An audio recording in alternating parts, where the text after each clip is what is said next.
haciendo valer lo planteado en el artículo 233 de la Constitución de la República Bolivariana de Venezuela. El pasado 23 de enero del año 2019, el diputado Juan Gerardo Guaidó se proclamó como presidente encargado del país ante miles de venezolanos en un acto que tuvo lugar en el municipio Chacao de nuestra ciudad capital, bajo la premisa del cese de la usurpación, gobierno de transición y elecciones libres, lo que desde el punto de vista de algunos analistas políticos ha sido un hueso rudo de roer para el régimen de Nicolás Maduro.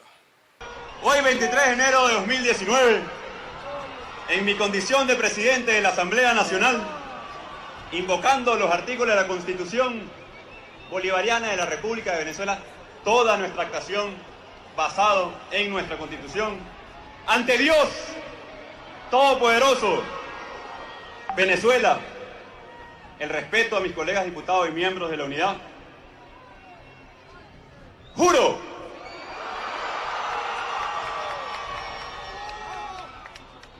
asumir formalmente las competencias del Ejecutivo Nacional como el presidente encargado de Venezuela.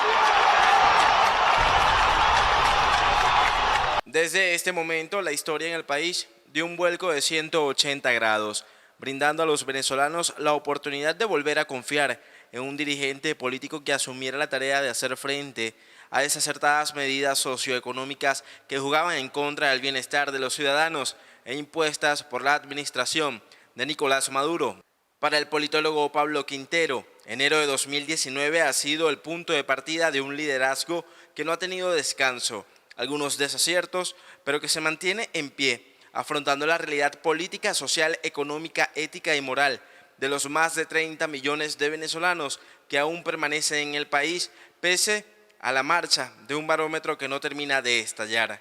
Al cumplirse un año de la juramentación de Juan Guaidó como presidente encargado de Venezuela, Quintero, quien también se desempeña como profesor de la UCB, sostiene que el transitar de los venezolanos se centra en una mejoría a su situación más allá del panorama político. Ha venido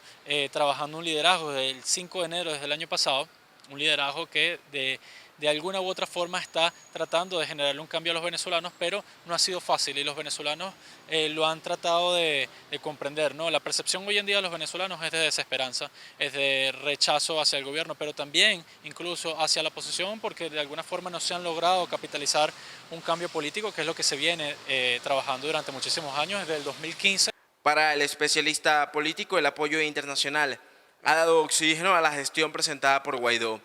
El acecho a dirigentes políticos, las detenciones de parlamentarios y el blindaje de Nicolás Maduro con grupos armados y cuerpos de seguridad del Estado venezolano deja ver un oponente que incumple las reglas democráticas de un juego llamado política. Pero recordemos también que la naturaleza de este gobierno es un gobierno autoritario, es un gobierno que está demostrado que no quiere jugar dentro de las reglas democráticas, no respeta diálogo, no respeta entendimiento, no respeta ningún tipo de punto de encuentro para lograr una salida a la crisis que hoy en día vivimos. Entonces, la comunidad internacional lo observa, sigue poniendo la lupa en Venezuela, no solamente por la crisis humanitaria, sino por el desempeño del gobierno interino y de alguna manera sigue tratando de abrir todos los canales para solucionar la crisis en Venezuela, que es lo más importante, la crisis que afectan a los venezolanos, la crisis del agua, la crisis de la luz, la hiperinflación, el proceso de dolarización agresivo que viven los venezolanos. Entonces yo creo que allí es donde está la agenda de los que más le importa a la población. De alguna forma yo creo que el trabajo de la comunidad internacional está a la altura, pero tampoco podemos esperar a que la comunidad internacional resuelva los problemas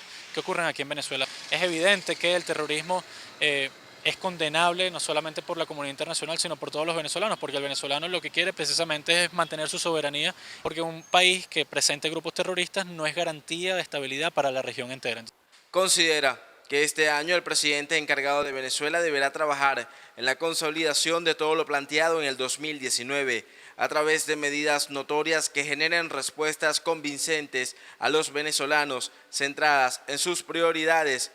y en la atención de las necesidades. creo que hay grandes expectativas en el año 2020, no solamente porque en el panorama internacional hay muchas elecciones en juego en países vecinos, sino también por el hecho de que este es un año en el que tiene que materializarse un poco lo que fue el ABC que Juan Guaidó presentó el año pasado. Entonces hay altas expectativas, pero también recordemos que la gente está cansada y que se tiene que tejer alguna estrategia un poco más contundente. De ahora en adelante se va a medir mucho, no solamente la popularidad de Juan Guaidó, sino el desempeño de la Asamblea Nacional en general. Es muy mal visto a nivel de percepción política que diputados terminen sesionando en el latillo y no respeten la simbología del poder y político, ¿no? O sea, es decir, el venezolano votó por un diputado que sesione dentro del Parlamento y no vaya a un municipio a sesionar, y eso la gente lo percibe y la gente quiere precisamente que su representación valga de alguna forma. Esto pudiera traducirse en un costo de popularidad a mediano y a largo plazo, pero como estamos arrancando el año es preferible esperar un poco más a ver cómo están las cosas. La gira internacional de Juan Guaidó, eso pudiera sumar algunos puntos, pero como repito y he repetido hasta el cansancio, el venezolano está en una dinámica totalmente distinta a la de los políticos. El venezolano hoy en día está más pendiente de llevarle comida a su casa, tratar de tener los servicios públicos básicos que mejoren su calidad de vida y de alguna forma solucionar sus problemas diarios, ¿no? Un año de lo que sucedió el pasado 23 de enero. Actualmente el presidente encargado de Venezuela, Juan Guaidó, se encuentra reforzando estrategias con la comunidad internacional que genere acciones en contra del régimen de Nicolás Maduro. Desde Caracas, Venezuela, para BPI TV, Luis Gabriel Patiño.